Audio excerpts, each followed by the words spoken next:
Tomas focus on helping businesses increase their revenue by 30% in less than 45 days by building a personalized email marketing system that saves time, builds a relationship, and increases consistency.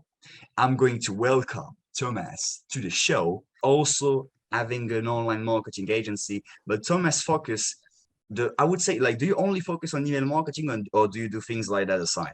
Mainly, especially email marketing. Okay. So anything related to email marketing. Okay, great man. So, hey, got a few questions for you to make sure that, hey, we leave the audience with some jam-packed information. Yeah, absolutely. And thanks for having me.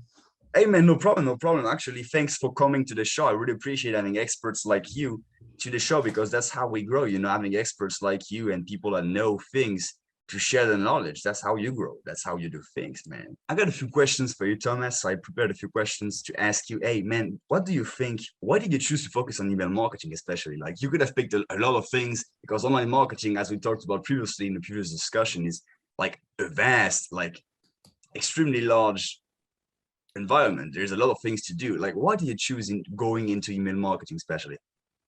Yeah, great question. First of all, before doing email marketing, I was doing Facebook ads, running ads for e-commerce businesses. And my wife, in the meantime, she was handling email marketing for businesses, email campaigns, and setting up the system. So she was deep in that topic, and I was playing with Facebook ads. I liked it, but we figured that we get more traction, we can help more people faster through emails than going strictly with Facebook ads. That's why when we decided to go with email marketing solely, and we allow the power of the email has on the list, on your subscribers, on your bottom line, you can drive immediate results through sending short sale sequence to your list, get your money back, invest them back in your business, run more ads for that, what you collected, and rinse and repeat. Like so many things, it's very powerful. And as you mentioned, especially now, it's more powerful than ever before because Facebook shut down for one day. Every business owner who was neglecting emails or was not focusing and building their list, keeping their list healthy and engaged, they suddenly realize that this can happen again. And this doesn't necessarily need to happen on Facebook platform, but it can happen elsewhere. It can happen on Clubhouse, it can happen on Twitter. You are building and focusing just on one platform, building the audience there, but you are missing out by not utilizing and building your list and taking care of your list.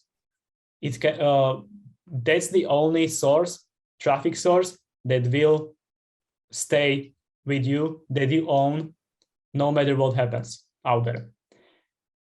Exactly. That's the most powerful thing I love about email.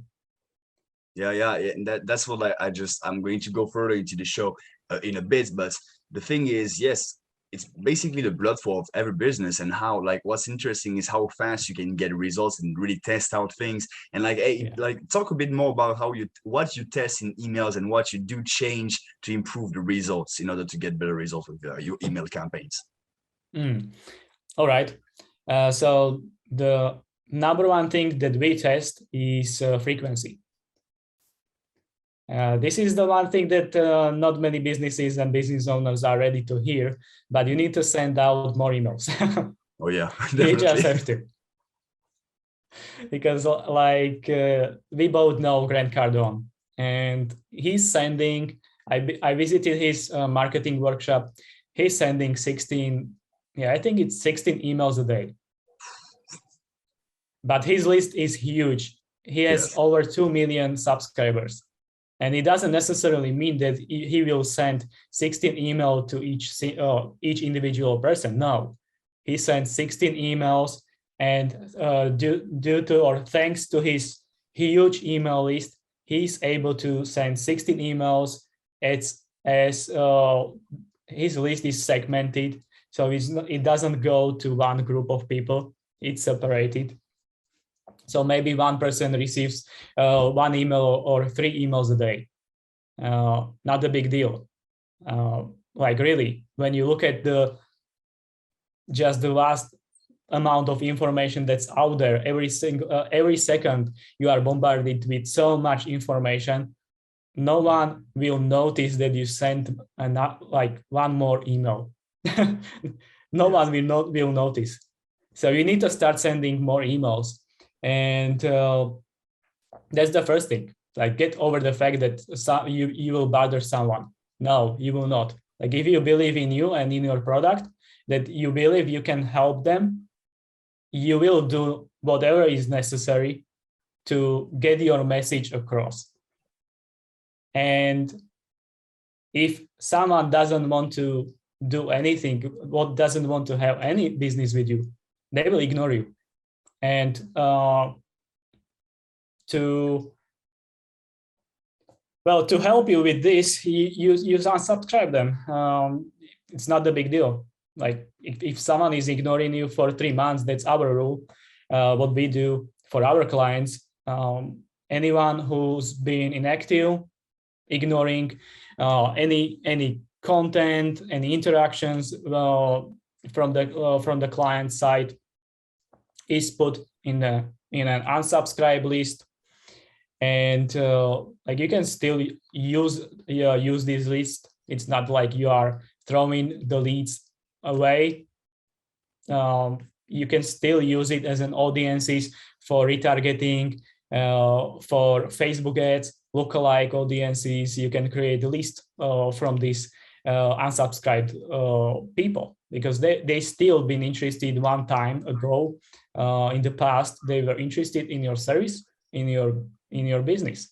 So they are still great leads to have, and but they are putting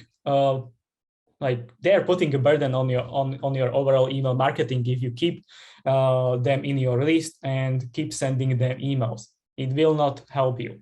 So you need to clean them and unsubscribe them as soon as you see they are not engaged. You can try to revive them by running a sequence that will re-engage them. You can do that. We do that for our clients. But still, I think the stats are that 30% of people in 1 year change emails. Oh, interesting. So if you think about it, and this goes back to my first point, sending more emails. If you are not sending more emails, you are missing on opportunities to help those people in your list, because in 1 year, they might not be using the same email, and you won't be able to contact them anymore. And related to your first question, like, what should you be testing other than frequency? Like, with frequency, it's pretty simple. You increase the volume until you see a spike of people who unsubscribed. So you check these two metrics. You look at the volume, and you look how many people are unsubscribing. If it's a spike in deviation of people who unsubscribe suddenly, then you scale back. So maybe you've been sending 1 email a day. All right, so let's do just 5 emails a week. Let's test that. And you can find out that this very easily. And the next thing that you should be focusing on when testing is email subject lines and email copy. And like, how important is the copy? Because I see a lot of people that like, there's the copywriting guys and there's the not copywriting guys, if you know what I mean. Yes. So how important is the copy into the process of writing an email? Well, writing emails, it's a different story, different beast than writing Facebook ads. And like the biggest difference is you can write almost anything in emails. You won't be censored. You can end up in the spam folder or in the promo tab. Yes. You don't want that, obviously, as a business owner, but you can write almost about anything. That's the beauty of writing emails. The downside is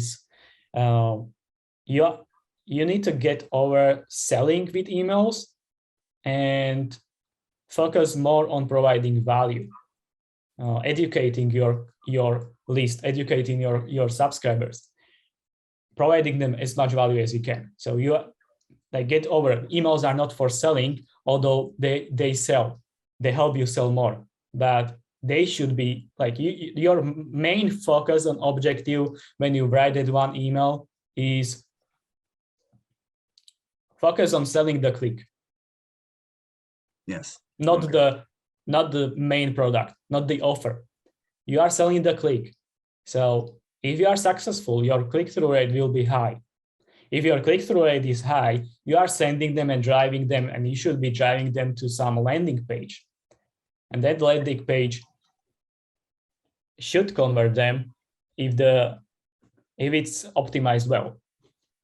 Okay, definitely. But hey, like, yeah, because I see a lot of people like there's again two teams. You got the guys that are like only providing value in their emails, that are only like, you know, like sending, hey, this is a video I just made. And you got the guys that are only selling. So you say that you should have like both of those kind of emails able to basically build a relationship, because hey, you got to build a relationship, as you just talked about. Like, why is that important, building that relationship aspect into your list? Yes, that's a great point. So Gabriel, I can tell you one thing. I think, do you know Frank Kern? Yes. Of course. So had a long time ago, he had I think it was either podcast or a class online, and he was talking about the power of email and the idea around that money is in the list. Mm-hmm. He was going deep in this topic, and what he realized is that money is not in the list. It's in the relationship you have with your list. Mm. And that's the kind of gold nuggets you drop there. You're like, mic drop. Exactly. So if you can take one thing out of this, take it that building relationship with your list will get you further than anything else and get you further faster. People do business with people who they know and who they like and can trust. The trust effect you will build through providing and giving them value. And you can do this so much faster with emails, because you can you can write stories, you can educate them and help them to move to the next step of their journey. So honestly, like, it's all about relationship. Like, sales is about relationship, business is about relationship, and we are forgetting that emails are part of the business and are part of the marketing. And when you start and switch the focus to building a relationships, then even selling will be so much easier for you, because those people will become your loyal fans. Those people will trust you before they get on a call with you, or before they see your portfolio. Exactly, so, man, exactly. Not only emails are the best in driving more sales, but they are one of the best ways you can build relationships with your list. Definitely. Like, let's say like I'm a business right now, and I've got like no email marketing strategy implemented at the moment. Like, where should you start? Like, where should you go first? What should you do? Start building the list. That's the first thing. So what can you do about that? create something of like really low barrier entry, do some lead magnet, provide some free content, free value on social media. That's for free. So you can start doing that immediately. Create a simple landing page. So the simpler it is, the better. Don't overcomplicate it. And yeah, ask for their email address in return for some value that will help them to move to the next step. And from there, you start sending them emails and help them understand your mission, help them understand how your products and your solution, your services can help them further in their journey.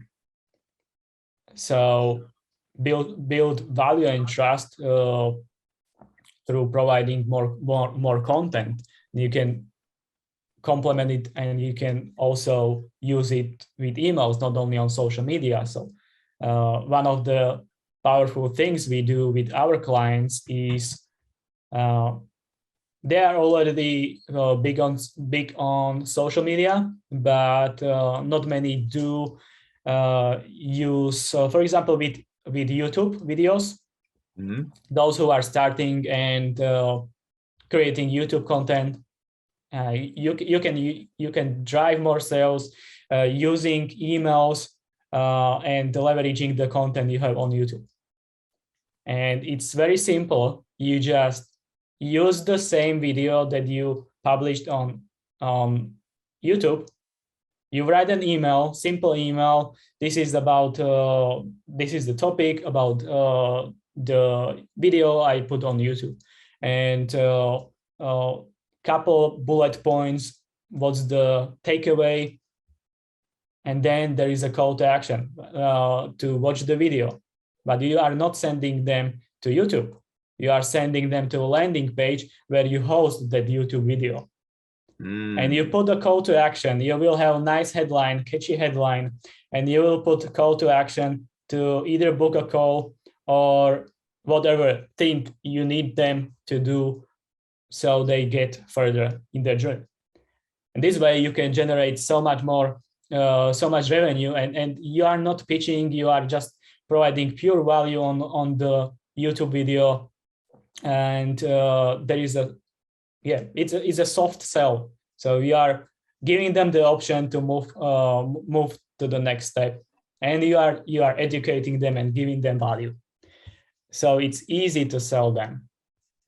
Yes, exactly. And like, let's go back a bit to what you talked about in the beginning, the fact that, hey, if you are doing something like that, focus on selling the click, not selling what you're going to put in the landing page, because that's a big mistake that some people are going to make, is they're going to be like, yes, we got the huge thing, check it out. No, sell first, watch the video.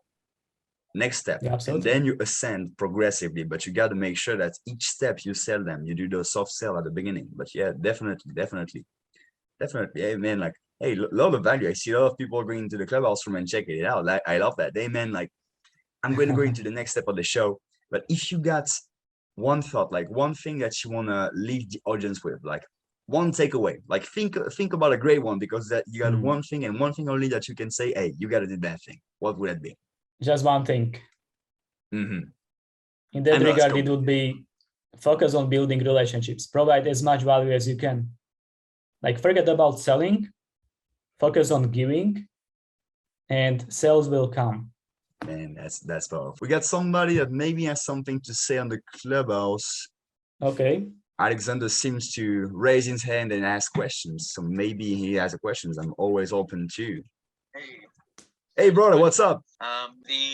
The video on the landing page, how long should that be? Should that be like just 2 minutes, or the whole 15-minute presentation? Should that be on there? Or?